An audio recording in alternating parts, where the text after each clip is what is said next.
నీ మాటే ఫైనల్. ఇది ఒకప్పటి మాట. కానీ ఇప్పుడు అధిష్టానం లైట్ తీసుకుంది. పార్టీ తనకు కనీస విలువ కూడా ఇవ్వకపోవడాన్ని జీర్ణించుకోలేకపోతున్నారట ఆ మాజీ మంత్రి. ఒకప్పుడు చక్రం తిప్పిన జిల్లాలో తనకు తెలియకుండానే అన్నీ జరిగిపోతుంటే రగిలిపోతున్నారు ఆ సీనియర్ లీడర్. నియోజకవర్గ ఇన్ఛార్జ్ల మార్పుల విషయంలో అధిష్టానం మాట మాత్రమైనా చెప్పకపోవడాన్ని అవమానంగా భావిస్తున్నారట ఆ ఎక్స్ మినిస్టర్. ఎన్నికల దగ్గర పడుతున్న సమయంలో అయినా చేసేదేం లేక సర్దుకుపోతారా, లేకపోతే తన దారి తను చూసుకుంటారా? ఇందుకే ఎవరైనా ఎందుకు ఈ వేదన?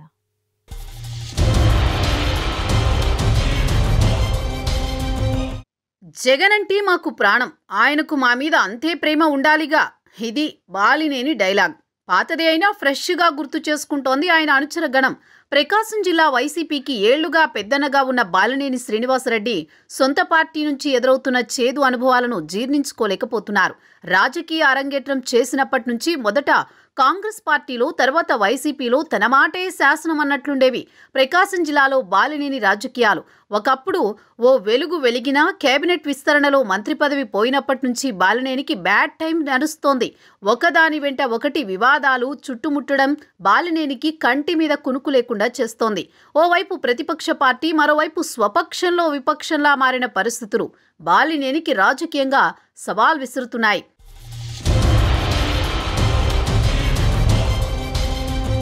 ప్రకాశం జిల్లా రాజకీయాల్లో సీనియర్ నేతగా వైఎస్కి దగ్గరి బంధువైన బాలినేని శ్రీనివాసరెడ్డి వైసీపీ ప్రభుత్వం అధికారంలోకి రాకముందు నుంచే వైఎస్ జగన్మోహన్ రెడ్డితో ఉన్నారు. ఉమ్మడి ఆంధ్రప్రదేశ్లో కాంగ్రెస్ అధికారంలో ఉన్నప్పుడే మంత్రిగా ఉన్నారు బాలినేని. వైఎస్ మరణానంతరం మారిన రాజకీయ పరిస్థితుల్లో మంత్రి పదవితో పాటు ఎమ్మెల్యే పదవికి రాజీనామా చేసి జగన్ వెంట నడిచారు ఒంగోలు సీనియర్. ఉప ఎన్నికల్లో వైసీపీ నుంచి గెలిచిన బాలినేనికి మంత్రి పదవి కట్టబెట్టారు వైఎస్ జగన్మోహన్ రెడ్డి. జిల్లాతో పాటు రాష్ట్ర స్థాయిలో బాలినేనికి ప్రాధాన్యమిచ్చారు. దీంతో జిల్లాలో ఏ పని కావాలన్నా చేయాలన్నా బాలినేనికే సాధ్యమన్నట్లుండేది జిల్లా రాజకీయం. దీంతో ప్రకాశం జిల్లాలో ఎదురులేని నేతగా గుర్తింపు తెచ్చుకున్నారు బాలినేని.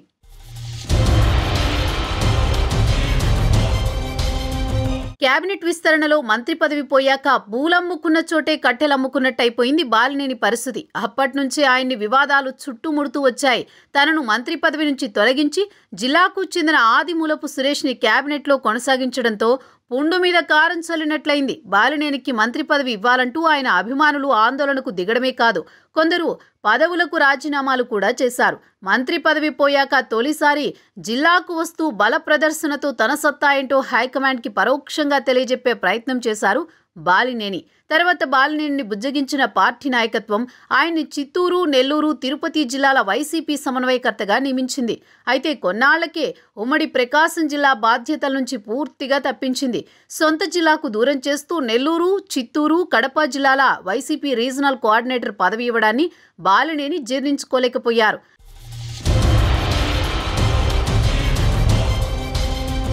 ప్రకాశం జిల్లా రాజకీయాల్లో జోక్యం చేసుకోకుండా కట్టడి చేయడం, ఒంగోలు నియోజకవర్గంలో తన ఇమేజ్ని డ్యామేజ్ చేసేలా జరిగిన పరిణామాలపై అసహనంగా ఉన్నారు బాలినేని. పార్టీలో కొందరు తనకు వ్యతిరేకంగా పనిచేస్తున్నారంటూ వైవి సుబ్బారెడ్డిపై బహిరంగంగానే విమర్శలు చేశారు. జిల్లాలో పార్టీ పదవుల కేటాయింపుతో పాటు అధికారుల బదిలీలో తన మాట చెల్లుబాటు కాకపోవడంతో హైకమాండ్పై కొన్నాళ్లుగా గుర్రుగా ఉన్నారాయన. ఓ దశలో వైసీపీని వీడతారన్న ప్రచారం జరిగినా తాను పార్టీ మారబోనని, పార్టీలో ఉండే తానేంటో చూపిస్తానంటూ బాలినేని చేసిన వ్యాఖ్యలు సంచలనంగా మారాయి. ఇదంతా ఒక ఎత్తైతే ఎన్నికల ముందు అధిష్టానం తీసుకుంటున్న నిర్ణయాలు బాలినేనికి ఆగ్రహం తెప్పిస్తున్నాయి. ఉమ్మడి ప్రకాశం జిల్లాలో కొన్ని చోట్ల నియోజకవర్గ సమన్వయకర్తలను మారుస్తూ అధిష్టానం నిర్ణయం తీసుకుంది. దీనిపై బాలినేనిని పార్టీ పెద్దలెవ్వరూ సంప్రదించలేదని సమాచారం. దీంతో ఇన్నేళ్లుగా పెద్దన్న పాత్ర పోషిస్తూ ప్రకాశం జిల్లా రాజకీయాల్లో చక్రం తిప్పిన బాలినేని పాత్ర ఇప్పుడు ఏంటనే చర్చ జరుగుతోంది.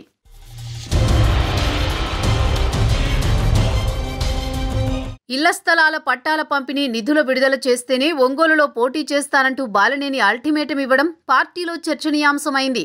భూసేకరణకు సంబంధించి ప్రభుత్వం ఇప్పటికే 30 కోట్ల రూపాయలు ఇవ్వగా మరో 170 కోట్ల రూపాయలు రావాల్సి ఉంది. సీఎం జగన్ ఇచ్చిన హామీ మేరకు పేదలకు స్థలాలిస్తేనే ఎన్నికల్లో పోటీ చేస్తా, లేదంటే చెయ్యనని ఇప్పటికే 2-3 సార్లు ప్రకటించారు బాలినేని. డిసెంబర్ 15 కల్లా నిధులిస్తామన్న హామీ ఇంకా నెరవేరలేదు. మరోవైపు కొన్ని నియోజకవర్గాల అభ్యర్థుల ఎంపికపై కూడా అసంతృప్తితో ఉన్నారు బాలినేని. సంతనూతలపాడు, కొండెపి, అద్దంకి, ఎర్రగొండపాలెం అభ్యర్థుల విషయంలో పార్టీ అధిష్టానం తనను సంప్రదించకుండా తీసుకున్న నిర్ణయంపై ఆయన ఆగ్రహంగా ఉన్నారు. ఏటా తాడేపల్లికి వెళ్లి సీఎంకి జన్మదిన శుభాకాంక్షలు చెప్పే బాలినేని ఈసారి అటువైపు కన్నెత్తి చూడలేదు. దీంతో బాలినేని అలక చివరికి ఎటు దారి తీస్తుందో ఎవరికీ అంతుపట్టడం లేదు.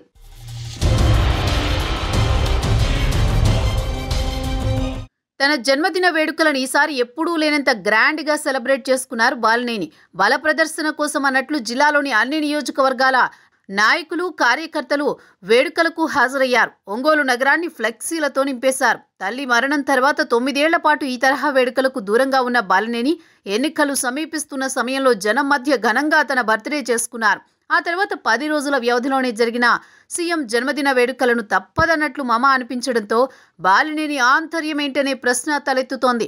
నిధులిచ్చి బుజ్జగించి బాలినేని అలక తీరుస్తారా, లేదంటే ఆయన తన దారి తాను చూసుకుంటారా అన్నది ప్రకాశం జిల్లా రాజకీయాల్లో ఇప్పుడు హాట్ టాపిక్.